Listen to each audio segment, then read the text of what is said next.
Jadi wanita-wanita yang beriman, mereka selalu menjaga diri, yakni tidak meniru perbuatan wanita-wanita yang tidak Islam itu. Oleh kerana itu, sesiapa yang menuduh seorang wanita yang sifat-sifatnya seperti ini, yakni wanita yang baik, yang menjaga kehormatan diri, maka tuduhan tersebut termasuk di antara dosa-dosa besar dan dia harus dihukum dengan itu sadilah. Fajliduhum 80 jaldah, itu kena rotan, sebab 80 kali sebatan. Bahkan bukan sekadar itu, pelakunya harus dirotan sebanyak 80 kali, tidak diterima persaksian dia dan dia dicap sebagai fasik. Allah Ta'ala telah menentukan 3 perkara kepada si penuduh. Mana tak boleh jadi saksi, nak jadi wali nikah pun tak boleh, nak jadi saksi perkahwinan pun tak boleh. Sah ke nak jadi pemimpin dia tu tak layak. Mana kalau dilantik juga, lantik ke itu tidak sah mengikut ulama. Disebut dalam mazhab Syafi'i tak boleh sampai mati.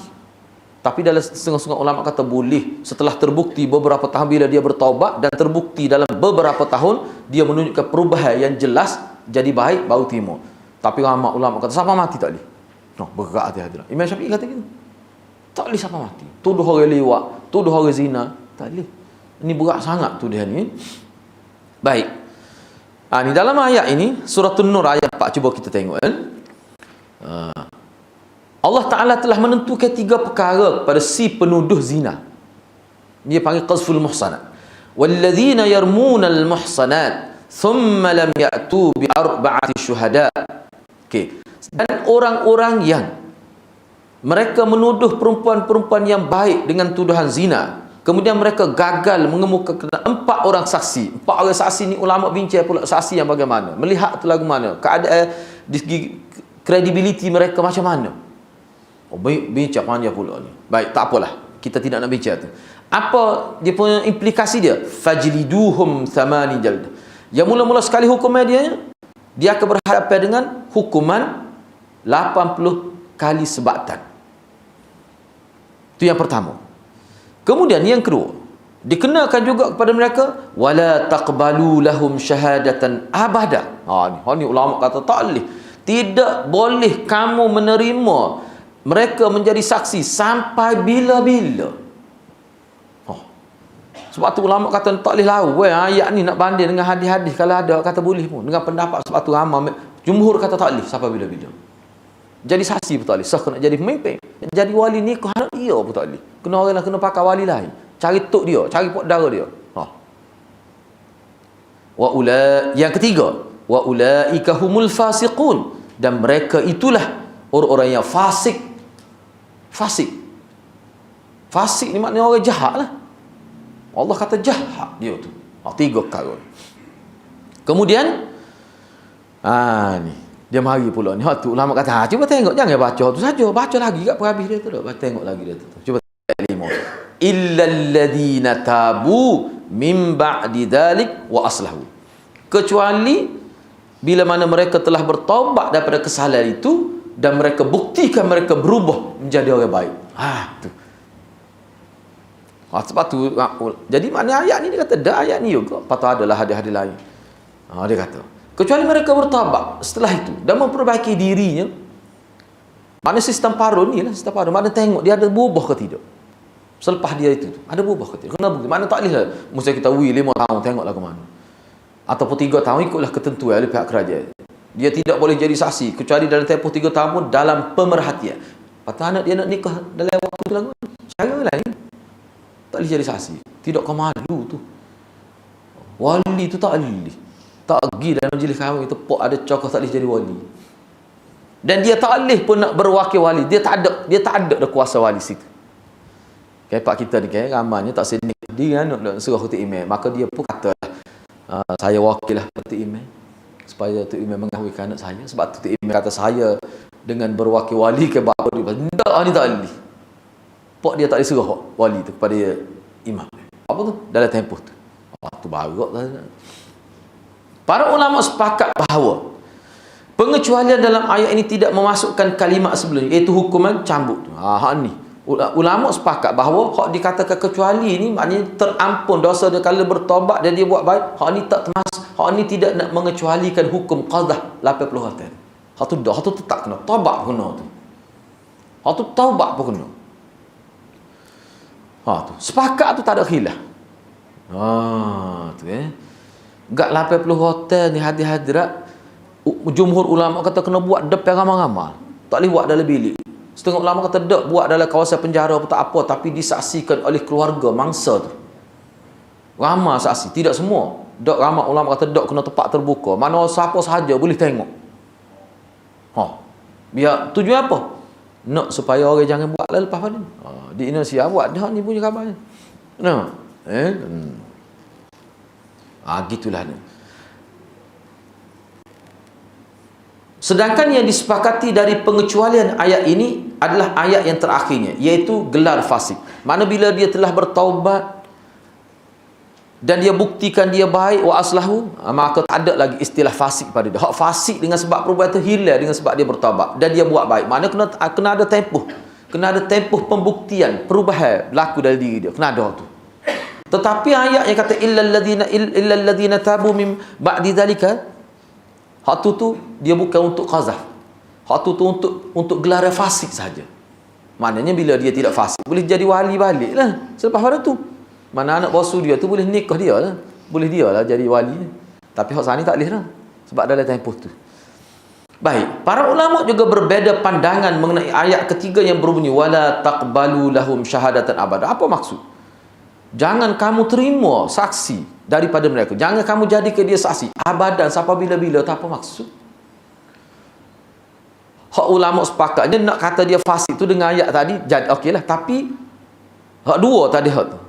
Mana kena rata 80 hak tak pakar juga hadis tadi. Tetap nak rata. Patut hak ni tak boleh terima saksi ni. Lagu mana? Khilaf ulama. Baik, cuba kita tengok. Makna seolah-olah bagi ulama yang mengatakan tak boleh terima saksi sampai bila-bila, kalau dia bertaubat pun tak boleh terima juga untuk jadi saksi walaupun dia sudah terkeluar daripada senarai orang fasik. Tapi kukuk mana pun khilaf ni. Cuba tengok. Sebahagian ulama mengatakan bahawa persaksiannya boleh diterima kembali. Boleh diterima kembali. Sedangkan sebahagian ulama yang lain mengatakan bahawa persaksian tidak boleh diterima, yang ditolak, hilang kelayakan sampai mati dia nak jadi saksi, tak boleh. Itu maksudnya. Berdasarkan hal ini, apabila si penuduh telah bertaubat, apakah persaksiannya boleh diterima kembali atau tidak? Maka para ulama berbeza pendapat dalam masalah ini. Sebagian ulama mengatakan bahawa persaksian mereka tidak akan diterima selama-lamanya walaupun dia telah bertaubat. Para ulama menguatkan pandangan ini dengan dalil bahawa Allah Ta'ala telah menjadikan hal tersebut kekal untuk selamanya dengan firman-Nya, dan wala taqbalu lahum syahadatan abada. Dia bubuh abada tu selama-lamanya. Dia maksud selama-lamanya. Dia tanya gitu. Baik, tak apalah.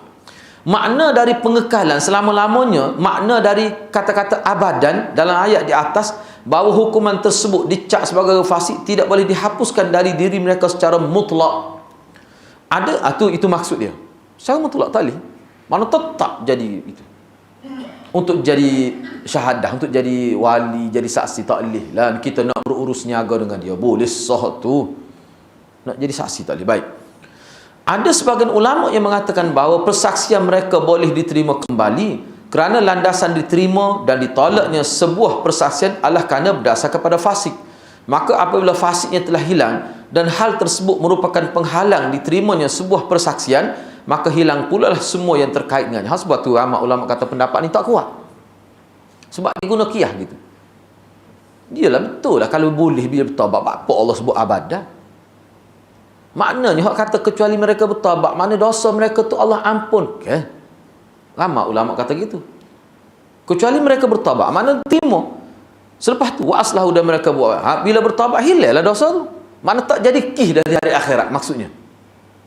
Tetapi buat fasik sehingga tak boleh jadi saksi hak tu kekal sebagai hukumnya dia. Tetapi kih dia ni tak ada dah, sesat di dunia dengan sebab dia bertaubat dan dia buat baik. Ramai ulama kata gitu. Jadi kalau kita buat sipir gitu, dah Allah terima dah taubat dia. Dan dia pun buat baik, hilang sifat fasik dia. Bila hilang sifat fasik dia, orang yang sudah tidak fasik, dia boleh jadi saksi, boleh lah. Patut ayat ni lagu mana nak kata betul? Kita tak tahu tu. Tiba-tiba Allah tebuk surga. Sebab tu ulama tak lihat tu nak ayatnya taubat dia diterima. Tak ada dalam dosa hak dia qazah tadi. Maknanya dia hari akhirat lepas dia dosa tu. Tapi dia kena hukum sampai mati. Nak ayatnya berat hakim. Tu dia. Ramai ulama kata gitu. Seharusnya kes seperti ini diserahkan kepada hakim. Apabila hakim melihat adanya kemaslahatan dengan tidak diterimanya persaksian si penuduh dengan alasan untuk mencegah orang lain agar tidak merendahkan kehormatan kaum muslimin, maka hal ini harus dilakukan. Ada juga pandang ulama ini terus pada hakim. Mana hakim kata kamu telah melakukan tuduhan qazaf dan kamu diminta bertaubat. Walaupun dia bertaubat, mana kerajaan kena senarai hitamkan dia tidak boleh, walau bagaimanapun diisytiham bahawa dia bertaubat dengan Allah tu, Allah terima berdasar pada ayat tadi, tetapi dalam konteks kehidupan bermuamalat dalam kehidupan manusia ni, dia tetap tidak layak menjadi saksi dalam apa-apa persaksian. Kerajaan boleh buat gitu mengikut pandangan ulama. Sebagai untuk tujuan apa? Nak jaga supaya orang Islam ni jangan mudah-mudah tuduh orang melakukan zina, sebab tuduhan ni berat sangat. Ada juga kata gitu. Akan tetapi apabila tidak seperti itu, maka apabila sifat kefasikannya telah hilang, maka persaksiannya harus diterima kembali. Apakah tuduhan terhadap laki-laki mukmin yang menjaga kehormatan sama dengan tuduhan terhadap perempuan yang menjaga kehormatan? Ini satu isu lain pula timbul. Sepatutnya dia letak dalam perenggan lain pula tu. Maknanya bagi setengah-setengah ulama dia kata, kalau dengan tidak ada maksud tadi, maka boleh terima. Maknanya boleh tu kerajaan tu dia kata kita tetap ijtihadiah ni tak boleh jadi saksi sampai mati. Atas dasar apa? Supaya menjadi peringatan pada Islam. Boleh hakim bertindak begitu. Tapi kalau tidak ada maksud itu, hakim kata tak apalah, kita benar kembali dia dasar pada pandangan ulama ini. Boleh juga. Ini pandangan satu golongan ulama. Baik, di sini timbul satu isu pula. Baik, dalam ayat disebut yarmunal muhsanat, tuduh perempuan. Kalau tuduh lelaki macam mana? Tak kira lah siapa saja, dia tuduh lelaki yang baik melakukan zina. Lagu mana pula? Pendapat yang dipegang oleh majoriti para ulama, iaitu tuduhan terhadap kaum laki-laki sama dengan tuduhan terhadap kaum perempuan. Adapun alasan pengkhususan tuduhan tersebut pada kaum wanita, kerana pada umumnya tuduhan tersebut lebih banyak ditujukan kepada kaum wanita. Hal ini dikarenakan sebelum Islam datang, jumlah wanita yang menjadi pelacur sangat banyak.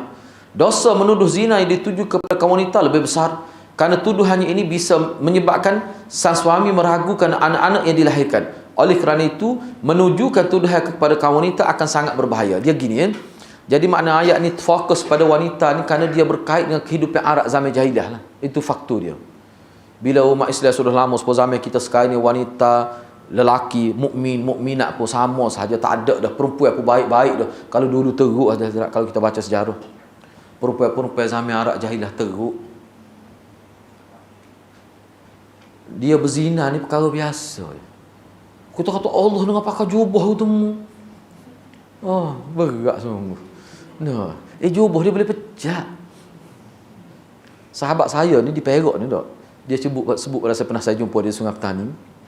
Dia ni salah seorang pencegah maksiat. Masa ngaji dulu, masa ngaji peringkat universiti dah lah. Dia sudah jadi dah. Dia volunteer dah, daftar dia untuk jadi salah seorang pembantu untuk pencegah maksiat ni lah. Dia sebut, dia kata, dia sebut ni. Dia ni ustaz lah. Dia kata sedih, dia kata, sebab dia pernah tangkap perempuan melakukan zina tu, dia tak pecah.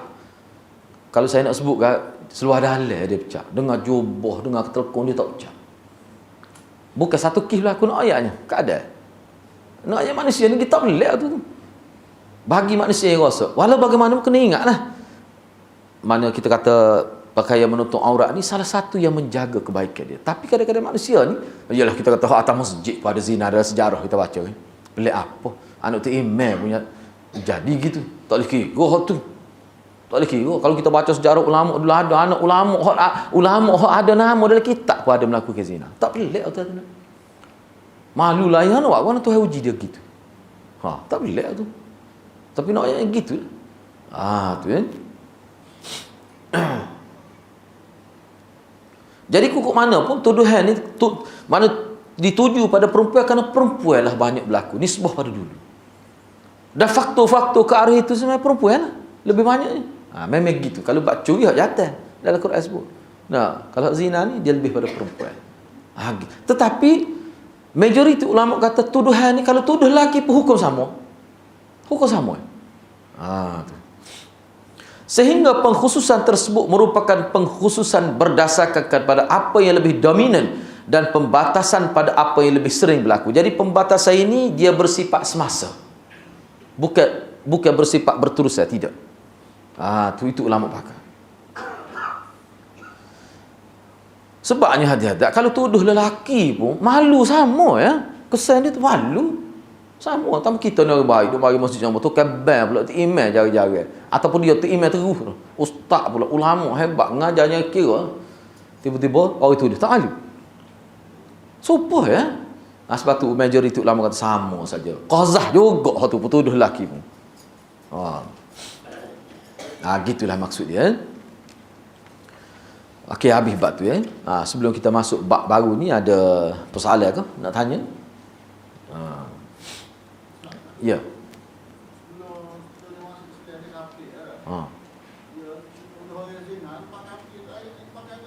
Ada ulama kata ada. Kalau sebelum dia masuk Islam, dak tu tak kira. Cuma setengah ulama sebut kalau melibatkan dia ambil harta orang, kalau melibatkan harta. Itu dia segi nak kena hukum. Cuma ulama kata yang terbaiknya, cara yang terbaiknya dia kena bersihkan nama itu, tapi nak kena hukum tak. Sebab apa? Sebab benda tu berlaku zaman jahiliah. Seperti bunuh berlaku zaman jahiliah. Bila masih tak kena hukum bunuh, cuma dia kena bayar diat ya, pampasan kepada keluarga semati. Pernah berlaku kan kisah zaman Ibn Abbas tu, seorang tu bunuh perempuan. Ingat tak cerita tu kan? Ibn Abbas tak kata apa. Sebab zaman dulu berlaku, zaman jahiliah. Bila dia masuk Islam, oleh kerana bila dia masuk Islam tu dia rasa menyesal beratnya bunuh orang ni dalam Islam. Dia pergi tanya lagu mana cara dia nak bertaubat. Sebab hukumnya tak ada, mungkin dia baru masuk Islam. Cerita dulu berlaku. Kan kita sebut dah sebelum ni. Tak ada apa tu. Al-Islam yajubu ma qablah. Cuma kalau harta tu pun masih ada lagi, bui balik. Atau ramai ulama kata begitulah. Sebab harta tu mudah untuk dipulangkan. Kena bui balik. Tak lihat tu. Tu tak lih. Okey, ada soalan lain ke?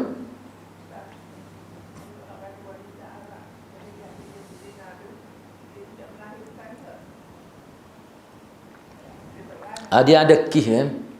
Bukan ada kih lah, banyak lah kihnya. Kalau kita baca dalam sejarah, nak baca ni, baca dalam kitab Ar-Rahiqul Makhtum peringkat awal. Budaya hidup Arab Jahiliah dalam bab perkahwinan. Memang hak melahirkan anak ada. Sehingga berlaku pertikaian perbalai. Dia kata anak aku ni. Dia kata dok. Moga tu lakinya ramai. Siapa berebut anak? Ada berlaku. Ada berlaku. Ya? Tak faham soalan. Ada, dia gini, hak saya sebut tu gini. Kita sebut zina. Zaman dia tidak sebut zina, dia panggil nikah rayah, dia panggil. Zina lah bagi kita. Nikah rayah ni begini. Hak ni yang sebut ni pelacur. Dalam Arab, dalam zaman Arab. Dia pelacur ni bila dia nak pencen daripada pelacur. Pencen. Dia nak hidup berkeluarga. Rayah-rayah mana bendera yang warna putih dia akan letak di depan rumah pelacur. Maknanya masyarakat akan tahulah ada mana pelacur nak pencen. Dia boleh terima benda lagu tu. Situ lemah kita baca tu. Mana masyarakat tak ada segar silu. Jadi perempuan ni bila dia nak pencen, dia nak suami lah. Jadi dia buka peluang untuk lelaki tidur ni boleh jadi 10 orang tidur. Ni dia foto state IC. Dia tak sebut IC saya sebut ni. Dia ambil nama. Bila selepas dia akad dera, kalau lelaki mari tidur dengan dia akan ambil nama lengkap, alamat, foto state IC, cak jari semua sekali lah. Tujuan apa tu? Katakanlah selepas daripada itu, dia panggil nikah rayah dia panggil. Selepas daripada tu, katalah dia mengandung. Ni sistem zaman Arab Jahiliah. Kita tak itirah tu, Islam tak itirah tu. Maka bila mengandung, melahirkan anak ni mesti salah seorang daripada lelaki yang tidur selepas dia akad dera tu. Jadi ada pula satu jawatan kuasa nak menentukan nasab anak. Dia panggil jawatan kuasa qiyafah, ahlul qiyafah. Orang-orang tua terdiri pada masyayikh, boleh ada 10 orang, 8 orang, yang mana diberi kuasa oleh masyarakat untuk menentukan anak ni siapa ayah dia. Dia ambil waktu ambil semula rekod tu hak tidur dengan dia selepas dia akad dera tu katalah 10 orang. Jadi hak jawatan ni jujur di depan jawatan kuasa ni. Jawatan kuasa pun tengok anak ni meh siapa. Parut hati dia main kejap dia. Bukan main sikit-sikit. Dia tengok tapak tangan, muka, dahi ni. Hak mana kira-kiranya hak jatuh ni paling paling dekat wajah dengan anak ni. Maka ahli jawatan kuasa yang buat keputusan, melalui keputusan kita buat keputusan bahawa lelaki hak nombor satu ni dialah paling mirip kepada anak ni. Maka kami dengan otoriti yang diberikan kepada kami menghubungkan nasab keturunan anak ni dengan lelaki. Maka secara automatik jadi ayah budak tu. Dia terima dari segi saka semua sekali. Jadi hak 9 orang tadi pun putih mata begitu lah. Kena cari hak lain pula lah. Cuba bayangkan, kita dengar kita rasa ketawa, tapi itu satu sistem tu. Tersenara sebagai satu sistem perkahwinan. Dia boleh terima bagi lagu tu. Tak boleh nak fikir kita. Itu orang panggil jahiliah. Kalau nikah budak tu lagi teruk. Waktu tu lagi teruk supaya kami jam 6 hari. Kita tahu tak? Saya sebut dah sebelum ni. Tak apalah kita. Nak ayatnya hak tu. Setara tu hati zaman ni bukan main-main. Mana dalam keadaan gitulah Nabi mari bukan sekadar nak ubah tauhid daripada syirik, nak ubah tauhid, nak ubah minda masyarakat dari sudut set. Ingat mudah. Sampai lagi hidup menghalang ke cara itu. Tiba-tiba mari nak ubah akidah, nak ubah cara syariat, nak ubah akhlak, semua nak ubah biar jadi baik. Berat bebannya, tanggungjawab Rasul itu berat. Gitulah. Okey, boleh Ada lagi sebelum kita masuk ke dosa besar ke-19. Itu maksudnya salah tadi tu, maknanya lelaki tu maknanya okay, tapi kalau dia berzina, tak termasuk dalam bab bentuk perkahwinan sama dia. Awak tak tahu gitu, kita ngaku-ngaku pun. Cuma hak perempuan nak mana kadang-kadang mengandung, orang tanya mana ayah dia. Tu awak jatuh tidak gitu, tak nampak. Luak bodoh gitu dia nya. Tapi perempuan ni kesal dia lebih berat. Sebab apa? Dia melibatkan mengandung dan sebagainya. Kalau tak mengandung pun dia nampak perubahan pada fizikal perempuan ni. Bagi orang yang tahu tu dia tengok ni lain ni. Tu